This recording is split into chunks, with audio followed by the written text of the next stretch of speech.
Hello viewers, welcome to my channel. আমি মিঠুন বলছি Finland থেকে। এই মুহূর্তে আমি ড্রাইভ করছি ফিনল্যান্ডের ভান্টা সিটি কর্সো এরিয়াতে।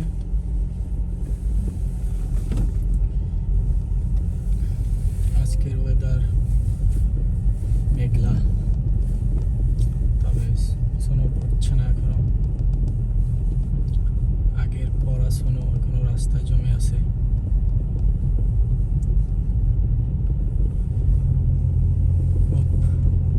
আজকের দিনটা খুবই নীরব, স্তব্ধ, শান্ত। রাস্তায় তেমন কোনো গাড়ি নেই, মানুষজনও খুব একটা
স্টাডি করতে আসার সময় আপনাদেরকে রেসিডেন্স পারমিট দেওয়া হবে 4 বছরের অথবা 2 বছরের অথবা 1 বছরের। এখন আপনার ফাইন্যান্সিয়াল স্টেটমেন্টের উপর ডিপেন্ড করে। আপনি যদি ভালো ফাইন্যান্সিয়াল সাপোর্ট দেখাতে পারেন তাহলে হয়তো একসাথে 4 বছরের রেসিডেন্স পারমিট পাওয়া সম্ভব হবে। এছাড়া 1 বছরের রেসিডেন্স পারমিট দিবে সাধারণত। তারপর এখানে এসে আপনি পড়াশোনা কমপ্লিট করবেন। কমপ্লিট করার পর আপনাকে জবের জন্য জব খোঁজার জন্য সময় দেওয়া হবে। তারপর আপনি কোনো একটা জব পেয়ে গেলে সেই জবের উপরে সেই অথবা কোনো ব্যবসা শুরু করলে সেই ব্যবসার উপরে আপনি ওয়ার্ক পারমিট ভিসায় ওয়ার্ক পারমিট রেসিডেন্স পারমিট পেয়ে যাবেন।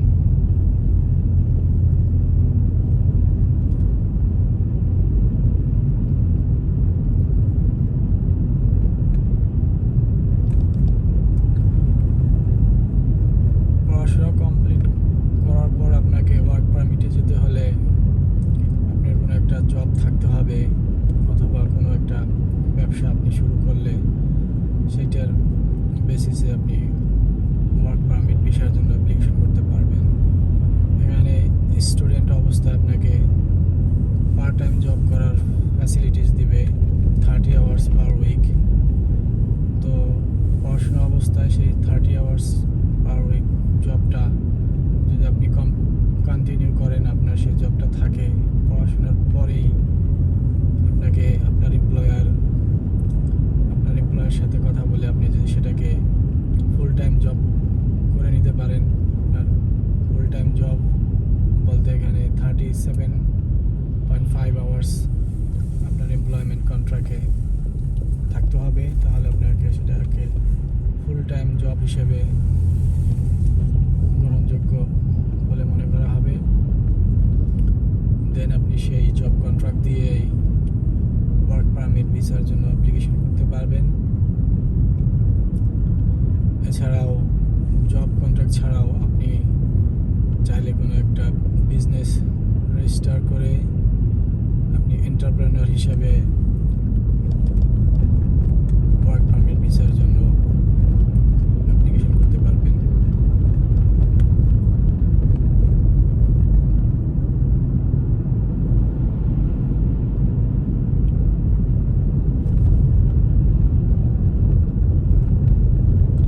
ফিনল্যান্ডে যে ধরনের ব্যবসার সুযোগ রয়েছে, ছোট ব্যবসা শুরু করতে পারবেন। যে ধরনের ছোট ছোট ব্যবসাগুলো মানুষ বাংলাদেশিরা এশিয়ান কান্ট্রির লোকগুলো এখানে সাধারণত করে, সেটা হচ্ছে রেস্টুরেন্ট বিজনেস।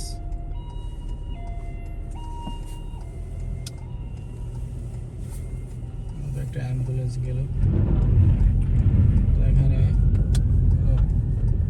ইমার্জেন্সি কোনো অ্যাম্বুলেন্স অথবা কোনো ফায়ার সার্ভিসের গাড়ি অথবা পুলিশের কোনো ইমার্জেন্সি গাড়ি থাকলে তাকে সবার আগে প্রায়োরিটি দিতে হয়, তাকে জায়গা করে দিতে হয়, রাস্তা ছেড়ে দিতে হয় তার জন্য।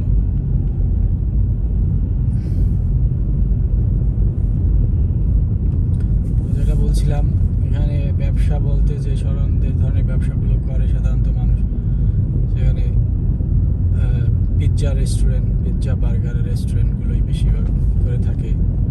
এখানে চাইলে নিজের যে ব্র্যান্ডের একটা পিৎজার দোকান বা ফ্রাইড চিকেনের দোকান বা কোনো বার্গারের দোকান এ ধরনের রেস্টুরেন্ট করতে পারে। অথবা এখানে যে ব্র্যান্ডের পিৎজা বার্গারের কোম্পানিগুলো আছে তাদের ফ্রাঞ্চাইজি নিয়ে তাদের দোকান রেস্টুরেন্টগুলো বাংলাদেশিরা করে থাকে। যেমন পিৎজার ফ্রাঞ্চাইজি বলতে কতি পিৎজা আছে, কতি পিৎজার ফ্রাঞ্চাইজি নিয়ে করে।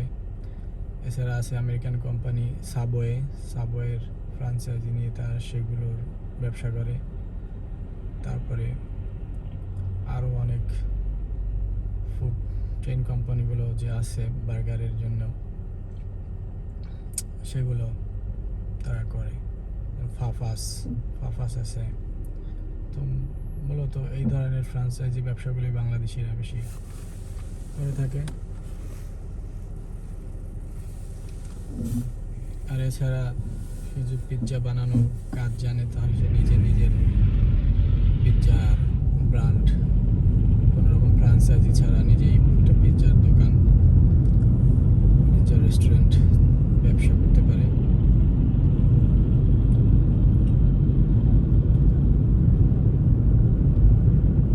এছাড়াও অনেকে ক্লিনিং কোম্পানি খুলে ক্লিনিং কোম্পানির বিজনেস করে, ছোট ছোট ক্লিনিং কোম্পানির তারা পরিচালনা করে থাকে।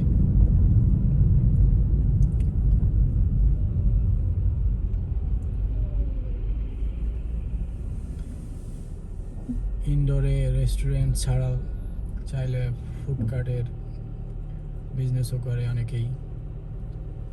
ফুড ট্রাকে তার ফাস্ট ফুড ইত্যাদি বিক্রি করে থাকে, এই ধরনের ব্যবসা করে। এরপরে ব্যবসার তালিকায় আরও আছে যেমন গ্রোসারি বিজনেস, এশিয়ান ফুড নিয়ে এশিয়ান ফুড স্টোর, এই ধরনের গ্রোসারি স্টোর ব্যবসা করে থাকে। যেখানে বাংলাদেশি কমিউনিটি এবং এশিয়ান কমিউনিটি থাকে, সেই এলাকাগুলোতে বাংলাদেশিরা এশিয়ান গ্রোসারির স্টোর দিয়ে থাকে সাধারণত। এটা একটা বিজনেস। তো মোটামুটি বিজনেস বলতে এগুলাই হচ্ছে মূল বিজনেস। এর বাইরেও অনেক বিজনেস আছে যেগুলো করে, কিন্তু সাধারণত বেশিরভাগ মানুষ বাংলাদেশিরা এই ক্যাটাগরির বিজনেসই বেশিরভাগ ফিনল্যান্ডে করে থাকে।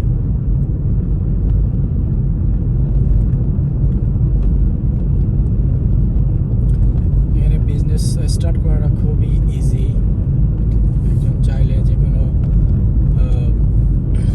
মানুষ যেখানে যে ফিনল্যান্ডে রেসিডেন্স পারমিট নিয়ে আসে, সে একটা বিজনেস রেজিস্টার করতে পারে। সে স্টুডেন্ট অবস্থায় বিজনেস রেজিস্টার করতে পারবে। যারা স্টুডেন্ট রেসিডেন্স পারমিট নিয়ে ফিনল্যান্ডে আছেন তারাও স্টুডেন্ট থাকা অবস্থায় একটা বিজনেস রেজিস্টার করতে পারবে ইজিলি। অনলাইনের মাধ্যমে তারা একটা বিজনেস রেজিস্টার করে সেই বিজনেস তারা পরিচালনা করতে পারবে।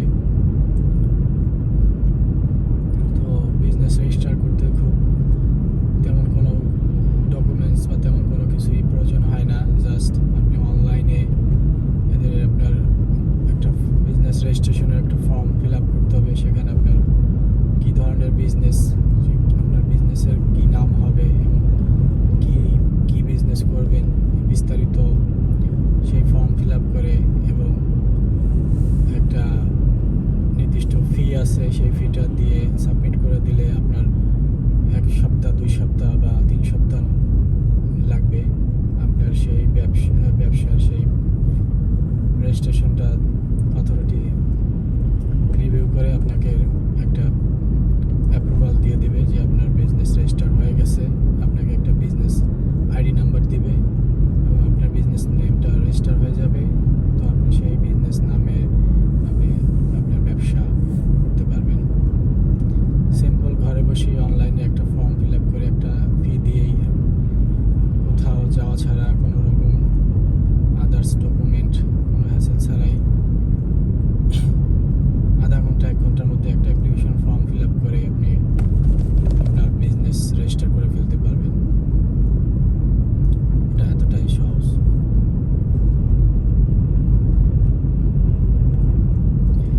ফিনল্যান্ডে যারা আছেন বর্তমানে স্টুডেন্ট অবস্থায় আছেন বা অন্য কোনো জব করতেছেন, তো ভাবছেন কোনো একটা ব্যবসা প্রতিষ্ঠান করবেন, ব্যবসা শুরু করবেন, কিভাবে বিজনেস রেজিস্টার করবেন, কোন ওয়েবসাইট থেকে বিজনেস রেজিস্টার করবেন, এবং সে ব্যাপারে কোনো সাহায্য লাগলে কমেন্টে জানাতে পারেন। আমি আপনাদেরকে কমেন্টে ওয়েবসাইটের ঠিকানা দিয়ে দেব এবং প্রসেস বলে দেব। তবে সেক্ষেত্রে অনলাইনে অ্যাপ্লিকেশন করতে হলে আপনাদেরকে ফিনিশ ল্যাঙ্গুয়েজে অনলাইন অ্যাপ্লিকেশনটা ফিল আপ করতে হবে। আর যদি ফিনিশ ল্যাঙ্গুয়েজ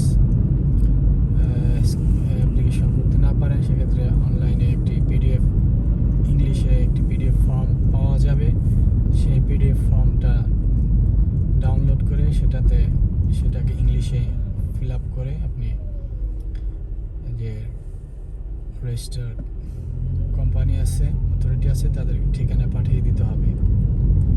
আর অনলাইনে করলে সেটাকে ফিনিশ ল্যাঙ্গুয়েজ অথবা সুইডিশ ল্যাঙ্গুয়েজে ফিল আপ করতে হবে। এছাড়া ইংলিশে ফিল আপ করার জন্য আপনাকে পিডিএফ ফর্ম ফিল আপ করতে হবে। এতটুকুই।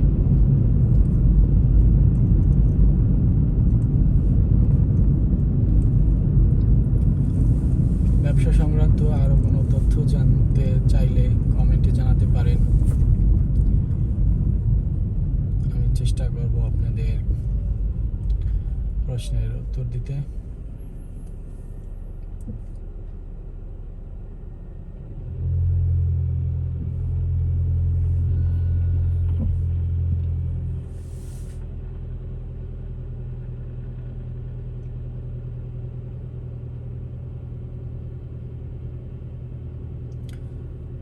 ট্রাফিক সিগন্যালে আটকে আছি।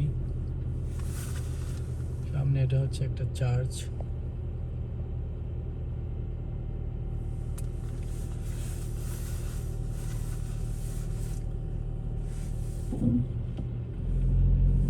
ফিনল্যান্ডে কোনো মসজিদ নেই বাংলাদেশি এরকম কোনো মসজিদ নেই, তবে মসজিদ বলতে ফিনিশ কমিউনিটি, বাংলাদেশি কমিউনিটি এরা তারা কোনো একটা বিল্ডিংয়ে কোথাও একটা ফ্লোর ভাড়া নিয়ে সেখানে মসজিদ করে এভাবে আমরা মসজিদে নামাজ পড়ি। এছাড়া বাংলাদেশে আমরা মসজিদ বলতে যে ধরনের স্থাপনা, মসজিদ বিল্ডিং দেখতে পাই, ওই ধরনের কোনো মসজিদ বিল্ডিং নাই। কোনো একটা বিল্ডিংয়ে এমন একটা ফ্লোর ভাড়া নিয়ে সেটাকে মসজিদ বানিয়ে ব্যবহার করা হয়।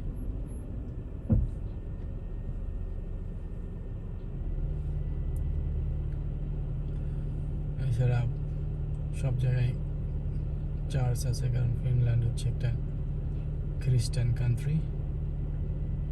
সো এদের বিভিন্ন জায়গায় এদের চার্চ আছে।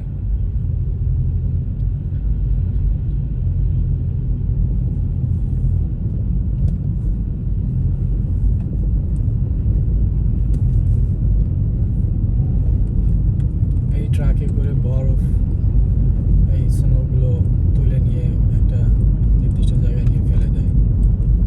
কারণ বরফগুলো রাস্তা থেকে সরিয়ে রাস্তার দুই পাশে জমা করে রাখে। তো যখন অনেক বেশি জমা হয়ে যায় তখন আবার এই ট্রাকে করে, ট্রাক ভরে ভরে সেই বরফগুলো নিয়ে অন্য কোথাও ফেলে।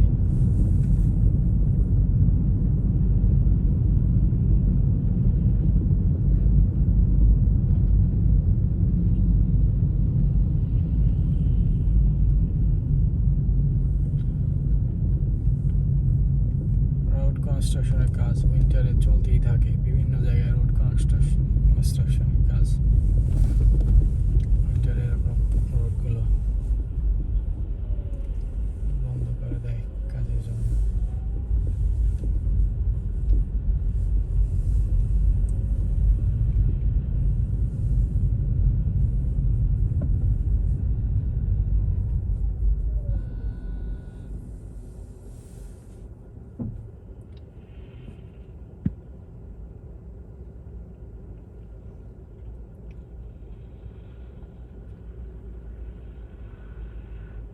এতক্ষণ ভিডিওটি ধৈর্য ধরে দেখার জন্য ধন্যবাদ। আশা করি কিছু তথ্য আপনারা জানতে পেরেছেন এই ভিডিওর মাধ্যমে। তো আপনাদের যদি আরও কোনো কোয়েশ্চেন থাকে আপনারা কমেন্টে জানাতে পারেন। আমি সেই কমেন্টে সে প্রশ্নগুলো নিয়ে ভিডিওতে উত্তর দিব অথবা কমেন্টে রিপ্লাই দিব। ধন্যবাদ, ভালো থাকবেন।